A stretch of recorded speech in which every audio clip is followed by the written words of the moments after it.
Hello, welcome to Brockwell Lane. I've just been to a swap meet, a little local swap meet, of which where I picked this locomotive up, which is a Class 57X pannier, of which I've got many of already. But I thought I'd use this as a sort of demonstration of how I get locomotives ready for Brockwell Lane layout. Bit of detailing, bit of repainting, bit of renumbering maybe. I haven't actually opened this yet. As you can see, its box is a bit tatty. You can see it was £52.50, which I think is pretty good in this day and age. It's got DCC on it, which, as you know, I'm not actually DCC myself, so I'll probably look at taking that out. It does run an analog, but you know, they don't run quite as they don't run the same as they do as non-fitted DCC locos do on analog. They're a little bit slower to respond, and sometimes they make a little bit of a strange noise. So I always take the chip out at this stage, and I'll put it in on one side in case I ever decide to go DCC. I've got a few blanking plugs in my spares box, so I'll be putting that on. So yeah, so let's have a look at it, see if there's anything wrong with it first of all. Well, first things I've noticed is somebody's already put etched brass number plates on both sides of the loco, so that's going to save me a job there. It's got tension lock on that end but not on there. Doesn't seem to have got the box on there either, but I've got one of those in my spares box, so that shouldn't be a problem. And I've also noticed there is a blanking plug there included anyway, so I won't have to use my spares box ones for that. Looks pretty good so far.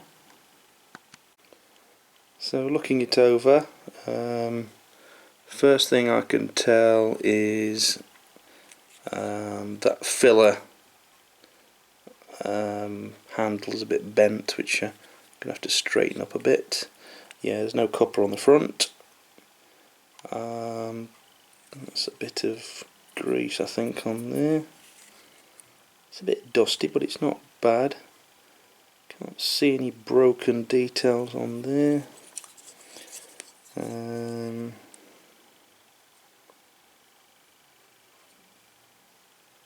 Looks pretty good actually. So let's go and see if it runs. That's the most important thing.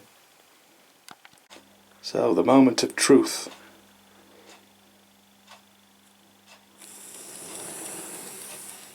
Bit of a rough start there. I think that's probably down to the chip. Well, that's pretty good. Bit jerky there. Needs running a little bit. It just needs a good clean up, I think.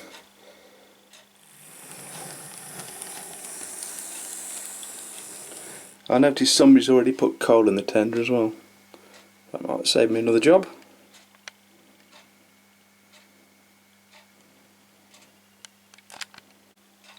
One problem I have just noticed is this. Now these two engines are both on the same track, and I'll turn the power on. Yes. That means that in fitting DCC, somebody's got the wires the wrong way around, I think. So I'm going to have to investigate that. That might mean that somebody's hardwired it. So I might have to do a little bit of soldering on that. Still, never mind. Let's get the body off. Right, well, with the lid off, we can see it's got DCC Concepts chip in it, which has got quite a lot of wiring on there, more than what I've seen before. So I'm going to have to fiddle around with that a little bit, see what we can do with that.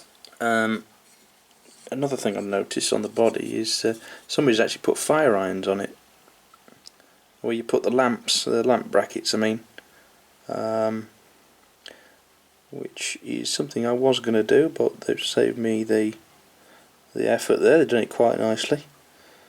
The front's been repainted, not quite as well as I hope I can do it. Oh yeah, there's another thing I don't have to bother with. Now I am going to detail this further. I'm going to open the doors on the cabs, and I was going to open those doors there, but whether I can get to them with the coal in now, I might have to leave. I'll be putting buckets and fire iron shovels and things on the back there. Probably be repainting it because I like all the handrails to be green as well. No need to renumber it really. I'll leave it as that. See if we can get this this thing running in the right direction. Right, so I'll just take that chip out and put the blanking plate in its place there. Now it has been modified with these resistors, I think. I don't know what the idea of that is particularly, but we'll see if it runs just by putting the blanking plug in. That's the cab end, of course. So hopefully, let's see. Sorted. So that problem was entirely caused by the DCC chip for some reason. So, and that just seems to be working fine. Oh, that's good. That was easy. So whilst I've got this, the top off, I'll show you a couple of things I'm going to be doing to the chassis. First of all, I'm going to put some grease on these gears here. Make sure that's well lubricated. I've managed to find another coupler box for the front coupler. I'll be putting KDs on anyway, but that was missing, that part of it, the actual pocket, the NEM pocket. So I found one of those in my spares box. Never throw anything away. You'll save yourself a lot of time and bother, particularly when you're buying second-hand locomotives and stock off eBay. Really handy. So I'll be putting KDs on it. As far as aesthetics, I'll probably weather the chassis whilst it's separate. Another thing I like to do on my pannier tanks is I will paint this top area here, probably cover that hole up and paint this top area in red to sort of simulate the inside motion gearbox sort of area of a steam engine, which is usually painted red on the inside frames. There should be a gap there, and the pistons should be, you should see them, but I'll do something to sort of give the illusion that that's there by painting that whole top area red, which will just it'll just become visible through the frames, not from all angles, and but it's worth doing, I think. I've done it to my other engines, and at these angles you can't actually see it, but whilst the top's off I will actually do that. You can just see it on that one maybe. So we'll get on with that, and then turn my attentions to some modifications to the body. So I've smothered the gears and the worm gear and the cogs with this moly grease, and this is available from Woodland Scenics. I need a new tube, actually. This is very low now, but make sure you get the right stuff which is suitable for plastics. Don't use normal greases that's going to attack it. This is suitable for radio control cars and the like, so that's a good thing to have in your spares drawer or whatever. So you'll see I've painted that top bit of the where the valve gear would go is red. I've not bothered filling that hole. It's not going to be that visible through.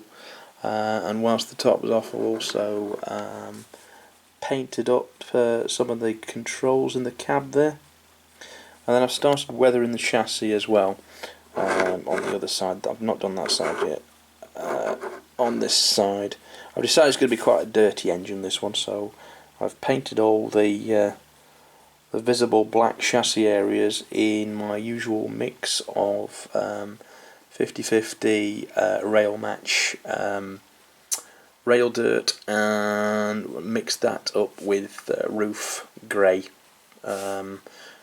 Just put it in an old pot there, that's why it's a bit of a mess there. But that's my standard weathering colour for chassis, which you can see on that one there. Now you can see it shows the details of the chassis up to the camera at least, and the eye, much better than leaving it plain like that. And it's going to need another coat. I need to do the other side as well, and I may well pick out little bits with some rustier coloured paint on top, but that'll be ready to go under the locomotive soon, and then we'll turn to the body. Right, so what I've done is I've straightened up those little handles there, which are fairly easy. They're a little bit flimsy, but I'm going to strengthen those up with a bit of super glue, rub down the delicate which might be broken, the shaft there, which should harden that up a little bit. I've also chopped off the cab doors on both sides because I'm going to have those open. On the roof I've opened that ventilation hatch, and also on the back there where you'd load the coal in, I've opened that out as well. Now I'm going to put doors on these in the open positions, but I'm going to make that out of plasticard and paint that in either black or green. On the front I have chopped off the smoke box dart because I'm going to put a brass one on there. Now I could have gone further to make it slightly more accurate for my time period. I could have chopped this top feed off and all the pipes associated with it, but it's quite a big job and I didn't really fancy that, so I'm going to leave that as it is, as I have on my other models. One day if I get a scrap body I'll have a go at removing that, but I can't quite be bothered at the moment. It's going to be a bit of a difficult, tricky job to do that, so I'll leave it as it is. The number plates, the etched number plates came off in handling, so I've got those on one side to reapply, which is good actually, because I can do a better job of the paint job then. And I'll be removing these Bachmann transfers with a fibre pen shortly, and then prepare it for adding these details on and then painting. Right, so I've made a plasticard replacement door for the roof hatch. I've glued back the doors but in an open position. I've removed the Bachmann's decals ready for painting, and I've fitted a brass dart on the front of this smokebox dart, which looks a lot better.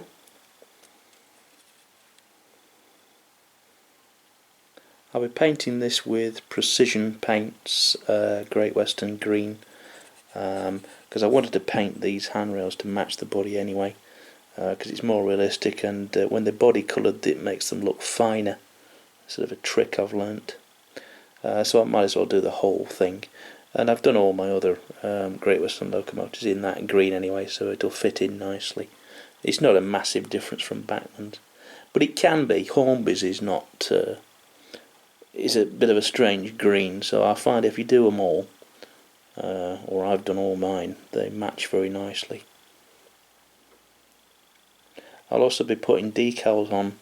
I've not decided whether I'm going to do GWR or the Great Western or the shirt button yet, but I'll paint it a base green and then I can decide on that later.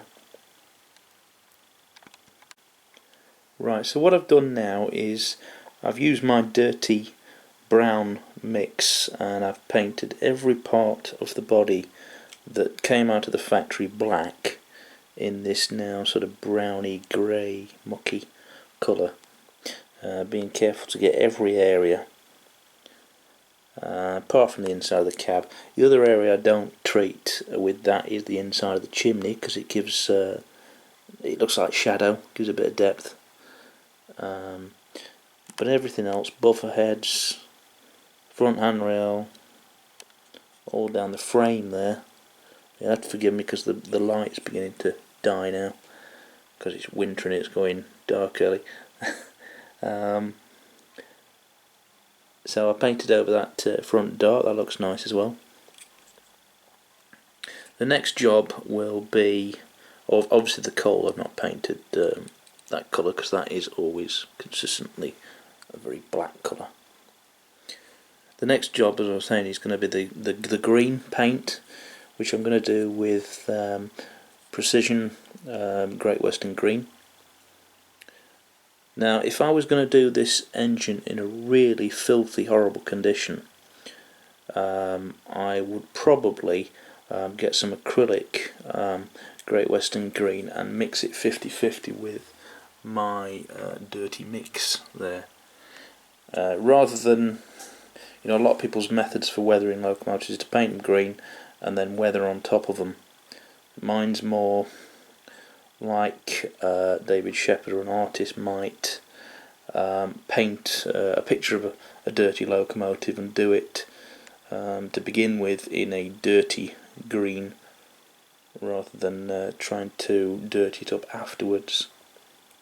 It's a method which I've done recently, and it works really well. I did it on the on that one there, the 4549, and it worked pretty well.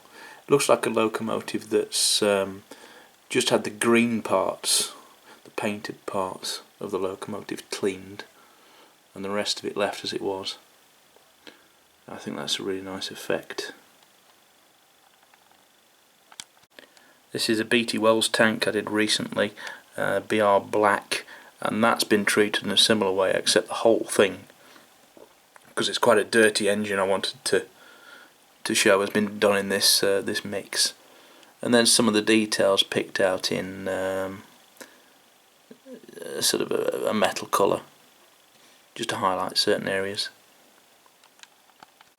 Something I also did on the front of that 4549 was to repaint the buffer beams in a deliberately slightly pinky shade of red to make it look like it had faded, and that's something I've seen on preserved locomotives that are ready for repainting.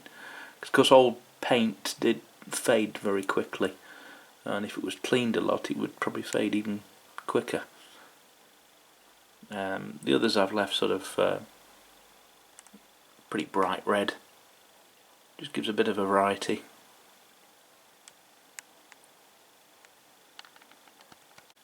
And I've just finished giving this pannier a good coat of Precision Phoenix Great Western Green. So I'll let that dry and then I'll look at the transfers.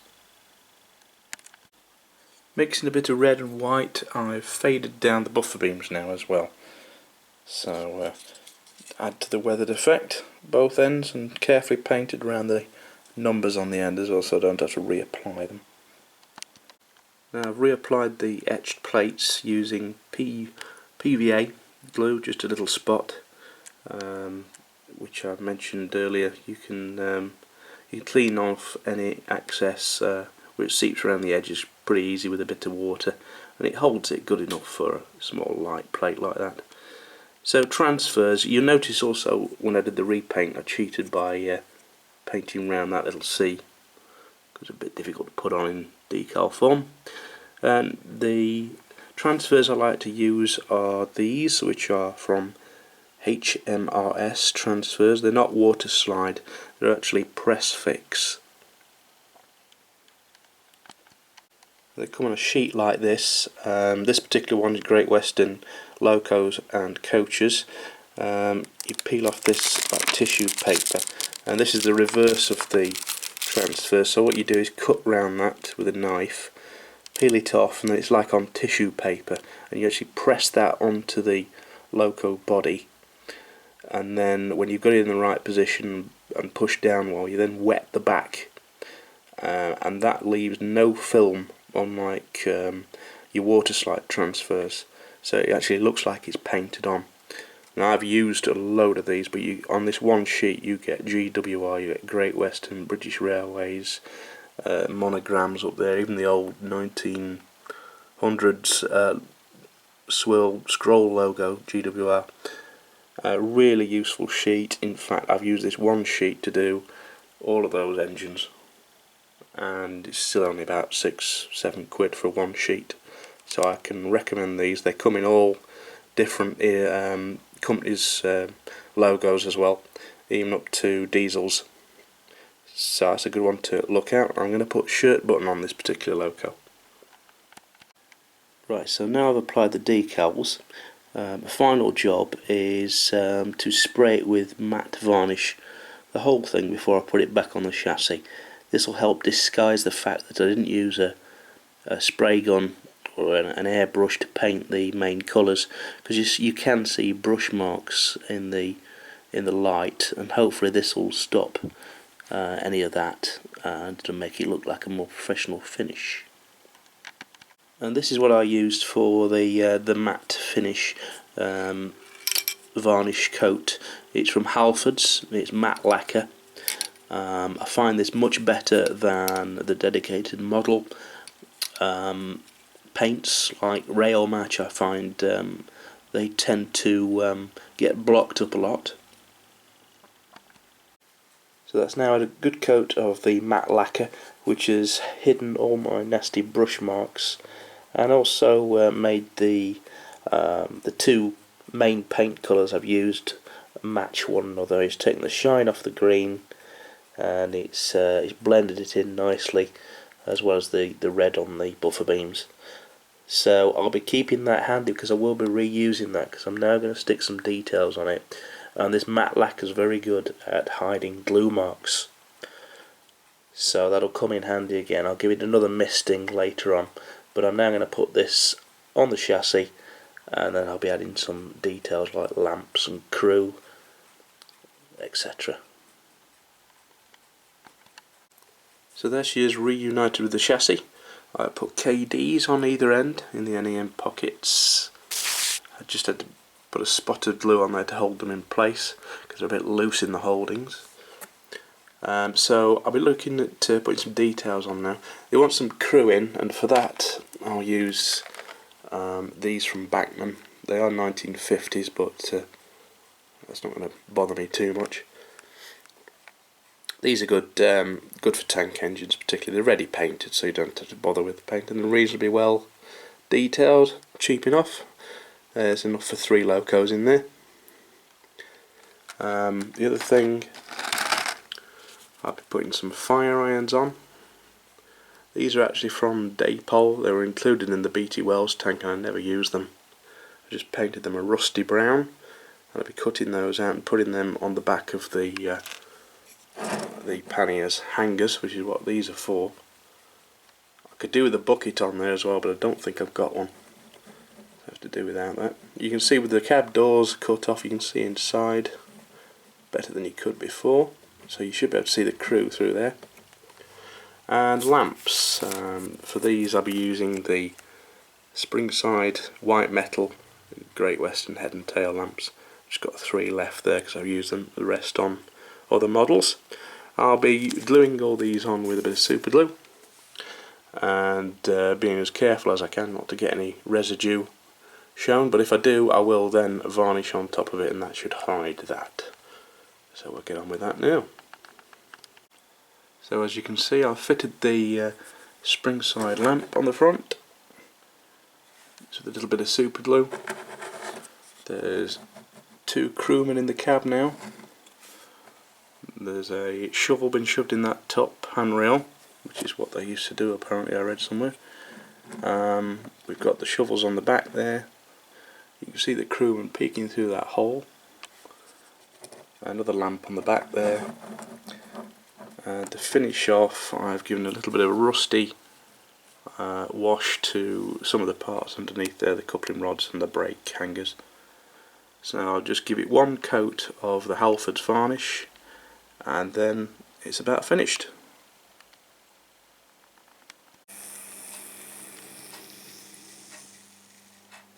So there she is, finished, and I'm Brockwell. Well, I hope you enjoyed seeing how I turn a rather cheap swap meet model into something a little better, and one which I wouldn't part with.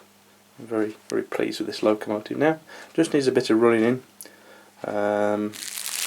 but I think it's a pretty good model now, and it's well worth the 50 quid I paid for it and the time it spent to get it looking a little bit better. So thank you for watching. Please subscribe. I've got plenty of other videos to come in the future. Thank you very much, and see you next time. Bye bye.